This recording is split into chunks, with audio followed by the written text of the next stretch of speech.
So when did you purchase the Perique? Bought the Perique factory in 2005.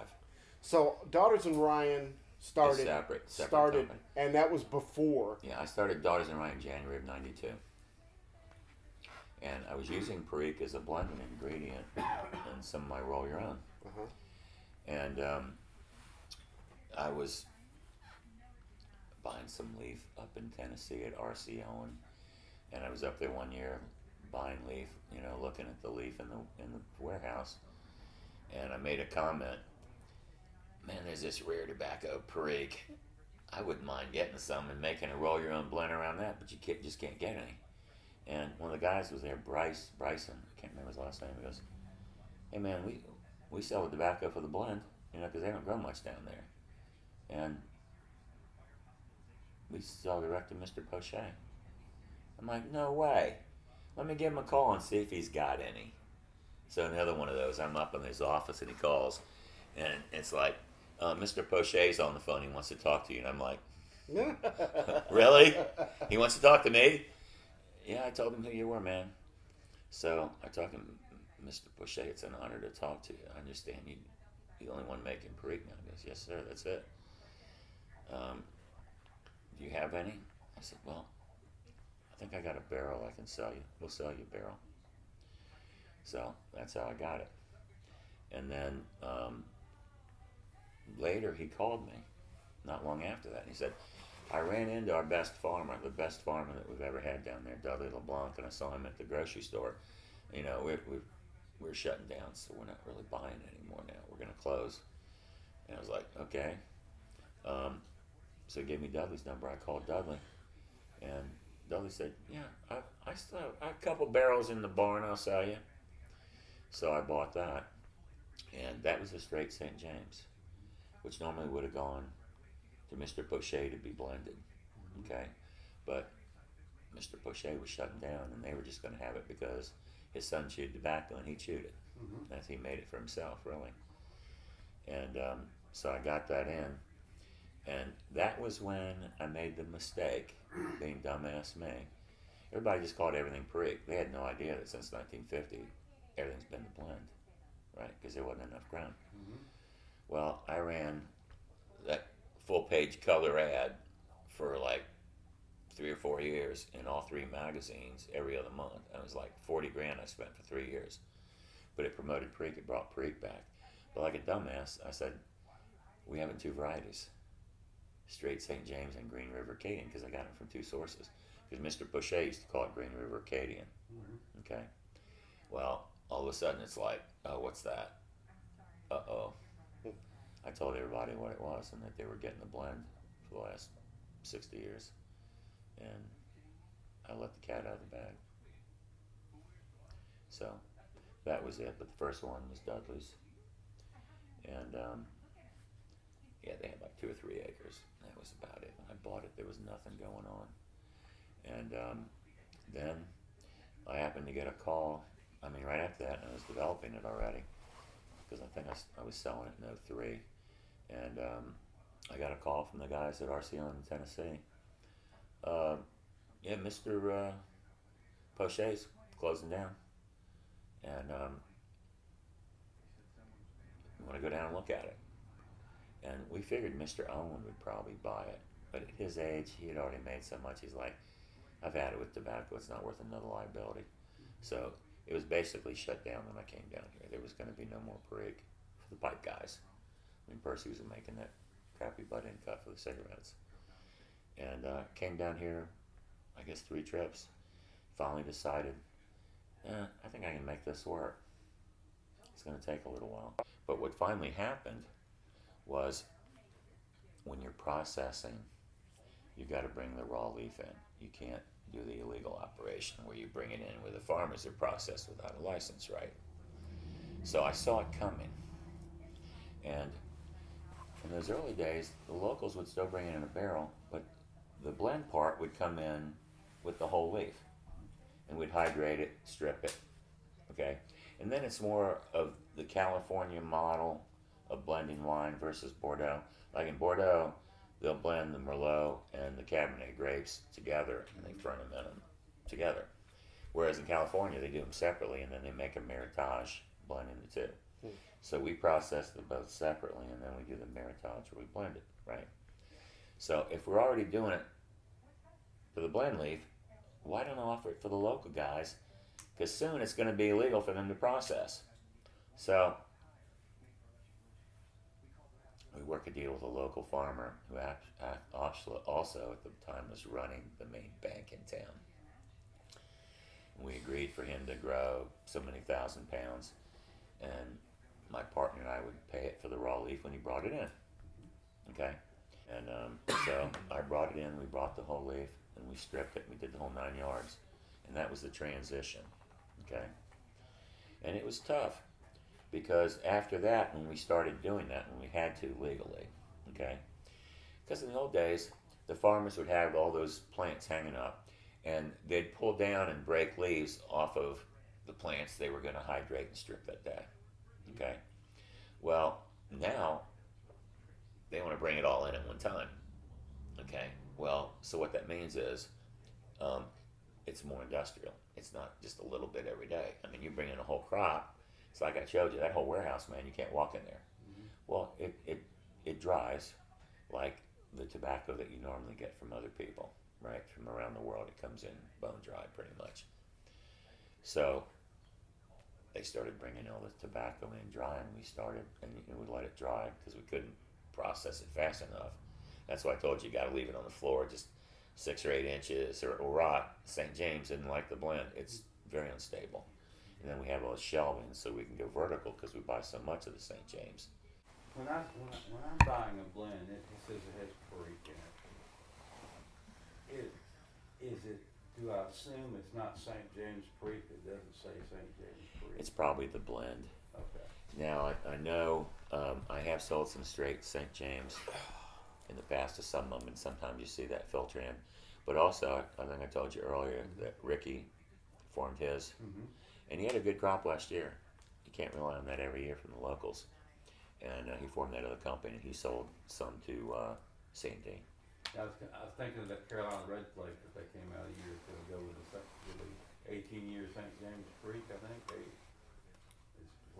think that's what we're quoting. That would have been for my decade series. Okay. When I bought the factory, I had 2 barrels from 01, 2 from 02, and 2 from 03. Okay. And when I'm going around, I mean, there's nothing in there because it's closed, right?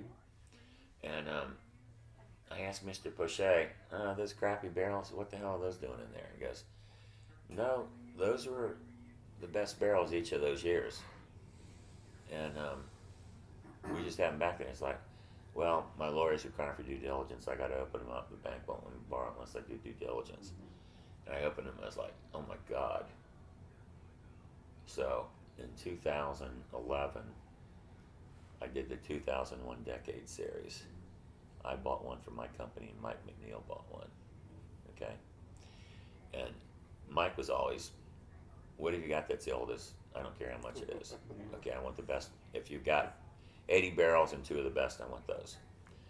Per Jepson was like that. Because I had a situation where I had some that were several years older, and they were more expensive. He goes, give me the expensive ones. And it was funny with Mike, because people would have paid an obscene amount for that. And I said, Mike, you realize this is just friggin' unbelievable, right? Why don't you tell people, you got a barrel of the Decade Series? He goes, I don't want anybody to know. I just want them to wonder why mine's better than everybody else. That was his attitude. And then I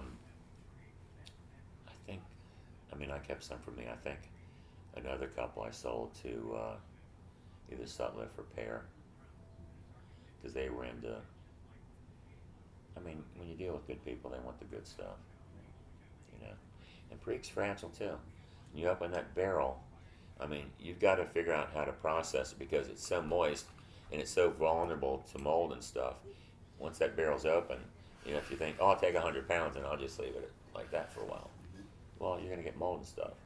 So what I tell the manufacturers, if you're going to unload the whole thing and put it in a pressure bag, that's best. Because if you're doing blends where you use 10 pounds at a time, do little shrink bags with 10.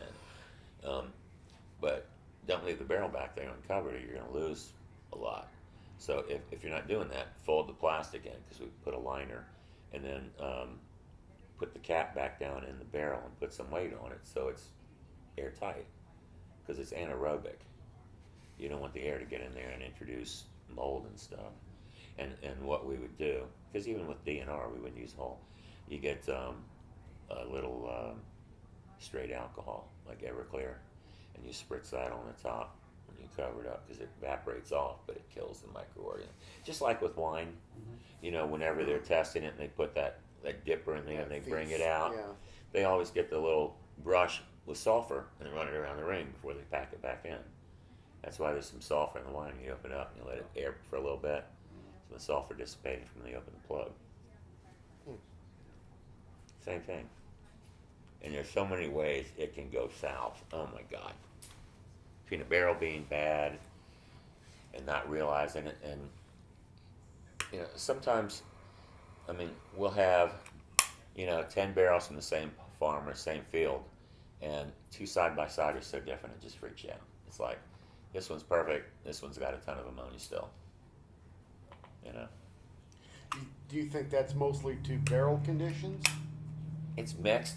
I think you have variation from row to row. When you're in the field, you can tell by looking at it. I'll have two fields side by side, and it's like, man, what a difference. This one's deeper green than that.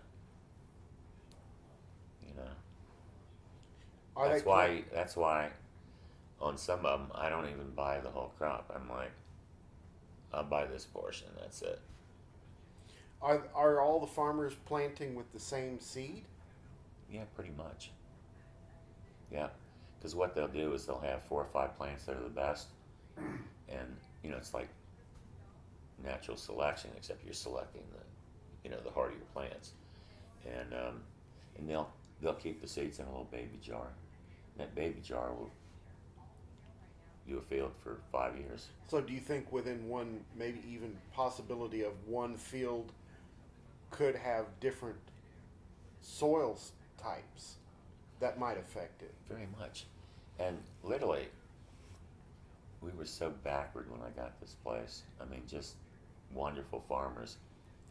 No greenhouses, no hydroponic, right? They weren't testing the field even. They weren't testing for the different nutrients. Yeah. Worse than that, they soil conditions. They weren't checking pH. And I'm like, here's the deal. Here's the range on the pH for these fertilizers. If it's on either extreme of that, it's not getting into the plant. You got to get the pH right. And then we need to test the soil in different areas, because if you're putting a broadcast that's got all 3, you may only need 2. So I've tried to introduce modern agriculture. Keep in mind, man, it was virtually extinct when I got it. We're talking 2 or 3 acres. Then all of a sudden I got to retrain all these people. About how many acres you think are out there right now? Probably close to 150. 150 acres, that's it? That's what I'm saying. In a bad year, if it's not for the blend, it ain't gonna happen. And that's what you were saying earlier, is how many pounds do you think can come off of 1 acre? Somewhere between 3,000 and 5,000? No, I'm thinking, 2,000. for down here, I'm thinking maybe a couple thousand. A couple thousand? Yeah, I think it depends. If you're a lousy farmer, 1,500. So how much leaf do you buy a year? It varies. I buy whatever I can get from St. James, and it varies on the other market, on what's available that's good. It's very inconsistent in Tennessee and Kentucky, okay? When I first bought it, Mr. Pochet just called it Green River Perique, because there's a region along the Green River where they want dark air cured as a designation, Green River. It's basically the same dark air cured as other areas, but because it's a designated region. Well, when I bought it, I realized it wasn't just the Green River. If they had a crappy crop, you'd buy it from another area in Tennessee or in Kentucky. So I eliminated the Green River Perique name and called it Acadian Perique to be more accurate. And then we had several years where the domestic crop was awful. And I had a couple farmers in Canada I was working with, and I bought some for Frank Schramberg and his brother. But then I hooked up with another guy that had a co-op with 20 farmers. Ross Brush, I think was his name. The best man. And these guys did old school, none of this mechanical harvesting that ruins the leaf. And instead of coming in a big box, it's all hand put, in these hogshead rings. You saw some of them back there. I mean, just night and day, gorgeous, huge leaf. And so for a number of years, I was getting the Canadian. It was better quality. And one year, he called me, and this was when I was really depending on that blend, right? Because when you lose the crop, if you don't have St. James the prior year to make the blend, you're hurting. And he called me up, and he said, Mark, we got 20 guys in our co-op. I'm at our best farmer, and I'm in his best field, and I don't think I've ever seen tobacco this quality in my life. Just wanted to call you first. You want some? I'm like, I'll take the whole field. So I bought the whole field from that one guy that year. I wish I had that every year. We had some a few years back that was awful, and the ammonia was awful. Huh. So, in your warehouse, how many barrels do you have? In the main one, we've got 300 presses, and we'll probably have 250 to 270 by the time we finish what we're doing, and then we'll have another. Plus, I've got another 60,000 pounds coming in soon for another project. So we'll have all 3 buildings filled soon. So not that you sell 400 barrels, because you don't have 500 pounds in when you're doing it. It might be 300 or 400. Like I was saying earlier, I might have 10. By the time we pack them with 500, I might end up with 8. So, but we got a lot going on with all that. Have you got sold as much as you can produce? I mean, are you Pretty much everything I get, I sell. And there are a number of years where people say I need more, and it's like, you'll have to wait a year. Because they don't let me know in advance, and they got to understand, I got to contract with the farmers and figure out what I can get, right? And if I don't have enough of the blend, I'll have to call them up and say, I need to buy some you've allocated for somebody else, Yeah. because I can't make my blend. Or do you have to ship to maybe buy from Tennessee or Kentucky or some combination there to meet your I've had to buy it on the secondary market before, and it's more expensive, yeah. and that's not fun. And especially if somebody's making you jump through the hoop late, it's like, oh, all the good stuff's sold. Oh, and I got to buy the scrappy crap that's made for chewing tobacco and snuff. Give me a small amount. This guy's desperate. Send me 5,000 pounds. We'll make it work. And then it takes all the labor because you got to go through each leaf, and it's a pain. How much time does it take from the time that you receive the leaf to the time it's ready to ship out? 12 to 18 months. Because it's labor intensive, man.